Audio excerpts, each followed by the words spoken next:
Hello friends, welcome back to our channel. మన జీవితంలో ప్రతిరోజు మనం ఎన్నో పనులు, ఆలోచనలు, మాటలు చేస్తాం. వాటి ఫలితాలు మన జీవితాన్ని మార్చుతాయి. హిందూ మతంలో కర్మ అంటే మనం చేసే ప్రతి చర్యకు ఫలితాలు వస్తాయని సూచిస్తోంది. కర్మ మన ఆధ్యాత్మిక, శారీరక, మానసిక జీవితం అన్నింటినీ ప్రభావితం చేస్తుంది. కర్మను 3 రకాలుగా విభజించారు: శ్రేయస్కర కర్మ, పాపకర్మ, న్యస్కర కర్మ. మొదటి రకం శ్రేయస్కర కర్మ. ఇది మంచి కర్మ, పుణ్యకర్మ అని పిలువబడుతోంది. శ్రేయస్కర కర్మలో మనం చేసే ప్రతి మంచి పని, ఇతరులకు సహాయం చేయడం, దానం చేయడం, సత్యాన్ని పాటించడం, దేవుని సేవ చేయడం వస్తాయి. ఈ కర్మ మన జీవితానికి శాంతి, సుఖం, ఆధ్యాత్మిక లాభాలు ఇస్తుంది. ఉదాహరణకు, ఒక వ్యక్తి తన సమయాన్ని, శక్తిని పేదలకు సహాయం చేయడానికి ఉపయోగిస్తే అది శ్రేయస్కర కర్మలోకి వస్తుంది. అలాగే ధ్యానం, భక్తి, పూజ, సేవ చేయడం కూడా శ్రేయస్కర కర్మలో వస్తాయి. శ్రేయస్కర కర్మను ఆచరిస్తే మనలో వినయం, క్షమ, సహనం, నిజాయితీ, ధర్మబద్ధత వంటి విలువలు పెరుగుతాయి. భవిష్యత్తులో కూడా మనం మంచి ఫలితాలను పొందుతాం. శ్రేయస్కర కర్మ మన జీవనాన్ని సుఖమయంగా, శాంతియుతంగా మారుస్తుంది. రెండవ రకం పాపకర్మ. ఇది చెడు కర్మ. పాపకర్మలో కోపం, అహంకారం, అసూయ, మోసం, అబద్ధం చెప్పడం, ఇతరులకు హానికరమైన పని, దోపిడీ, దుర్మార్గం వస్తాయి. పాపకర్మ మన జీవితంలో సమస్యలు, కష్టాలు, బాధలను తెస్తుంది. ఉదాహరణకు, ఒక వ్యక్తి ఇతరుల కోసం హానికరమైన ఆలోచనలు, మాటలు, పనులు చేస్తే అది పాపకర్మలోకి వస్తుంది. ఈ కర్మ వల్ల భవిష్యత్తులో కష్టాలు, నష్టాలు తప్పక వస్తాయి. పాపకర్మ మన ఆధ్యాత్మిక స్థితిని తగ్గిస్తుంది. మూడవ రకం న్యస్కర కర్మ.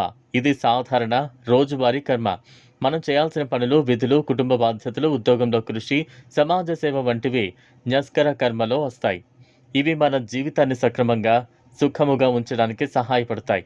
న్యస్కర కర్మ మనం ప్రతిరోజు చేసే కర్మ. ఉదాహరణకు, సమయానికి లంఘించడం, ఆర్థిక బాధ్యతలు, పిల్లలను చూసుకోవడం, పని పూర్తి చేయడం, ఇవి న్యస్కర కర్మలోకి వస్తాయి. ఇవి పెద్ద సమస్యలను నివారించి జీవితం సక్రమంగా సాగడానికి సహాయపడతాయి. శ్రేయస్కర, పాపకర్మ, న్యస్కర కర్మలు ఒకరికొకరు ప్రభావితం చేస్తాయి. శ్రేయస్కర కర్మ మనకు శాంతి, సుఖం, శక్తిని ఇస్తుంది. పాపకర్మ సమస్యలు, బాధలు తెస్తుంది. న్యస్కర కర్మ జీవితం సక్రమంగా ఉండటానికి అవసరం.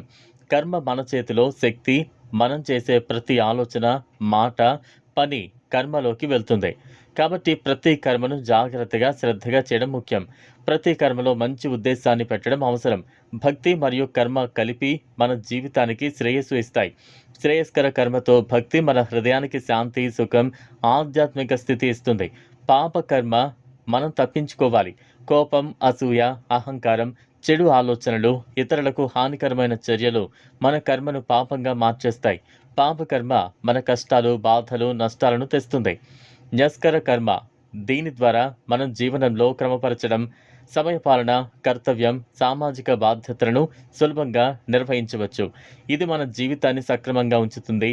శ్రేయస్కర కర్మ, పాపకర్మ, న్యస్కర కర్మల సరిగ్గా అవగాహన ఉంటే మనం మంచి నిర్ణయాలు తీసుకుంటాం. మన ఆలోచనలు, మాటలు, పనులు మంచి ఫలితాలు ఇచ్చే దిశలో ఉంటాయి. మన జీవితం కర్మల ఆధారంగా ఉంటుంది. ప్రతి కర్మ భవిష్యత్తులో ఫలితాన్ని ఇస్తుంది. కాబట్టి ప్రతి కర్మను జాగ్రత్తగా, మంచి ఉద్దేశంతో చేయాలి. కర్మ మనకు జీవిత పాఠాలు నేర్పుతుంది. శ్రేయస్కర కర్మ వల్ల మన జీవితంలో శాంతి, సుఖం, ఆధ్యాత్మిక ప్రగతి ఉంటుంది. పాపకర్మ మనకు కష్టాలు, బాధలు తెస్తుంది. న్యస్కర కర్మ జీవితం సక్రమంగా సాగడానికి సహాయపడుతుంది.